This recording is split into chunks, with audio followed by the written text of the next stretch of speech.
જામનગરના કોર્પોરેશનના વિપક્ષના પૂર્વ નેતા અને વોર્ડ નંબર 12ના કોર્પોરેટર અસલમ ખિલજી પર ગત સોમવારે ખૂની હુમલો થયો હતો અને હત્યાના પ્રયાસ સહિતની કલમો હેઠળ આરોપીઓ વિરુદ્ધ ગુનો દાખલ થયેલો છે।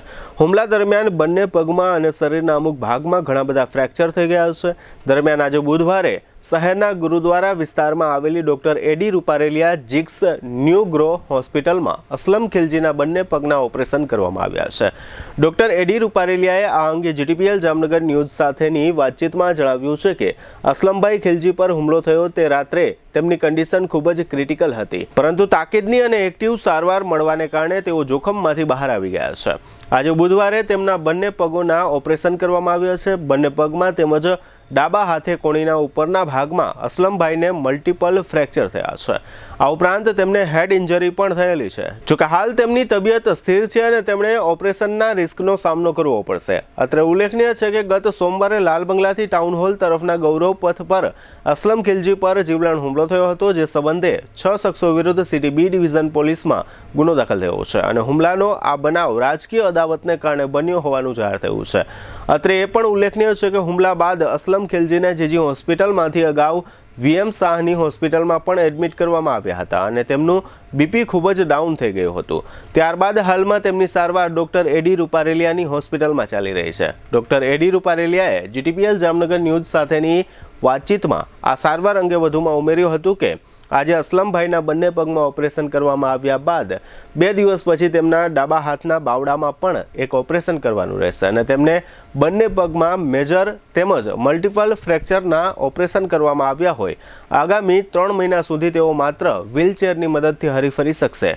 અસલમભાઈ ખિલજીને હોસ્પિટલમાં કેટલો સમય રાખવામાં આવશે એવા પ્રશ્નના જવાબમાં ડોક્ટર એડી રૂપારેલિયાએ જણાવ્યું હતું કે હાલમાં કશું કહી શકાય નહીં, પરંતુ હાલની સ્થિતિ મુજબ ઓછામાં ઓછા 8 થી 10 દિવસ માટે અસલમભાઈને અહીં રાખવાની જરૂર પડશે। આજે બુધવારે સાંજે ડોક્ટર એડી રૂપારેલિયાએ આ સમગ્ર વિષય અંગે જીટીપીએલ જામનગર ન્યૂઝને આપેલી વિગતો પ્રસ્તુત છે। દર્દી શ્રી અસલમ ખિલજીને પરમ દિવસે સોમવારે ઈજાઓ થતાં સૌપ્રથમ પ્રાથમિક સારવાર અન્ય હોસ્પિટલમાં લઈ વધુ સારવાર માટે અહીં ગઈકાલે બપોરે દાખલ કરેલ છે। દર્દી શ્રી અસલમ ખિલજીને માથામાં કાનની પાછળના ભાગમાં બાહ્ય ઈજાઓ છે, ઉપરાંત બંને પગના ગોઠણમાં તથા ગોઠણની નીચેના બંને પગમાં પણ મલ્ટિપલ ફ્રેક્ચર્સ, કમ્પાઉન્ડ ફ્રેક્ચર્સ થયેલા છે।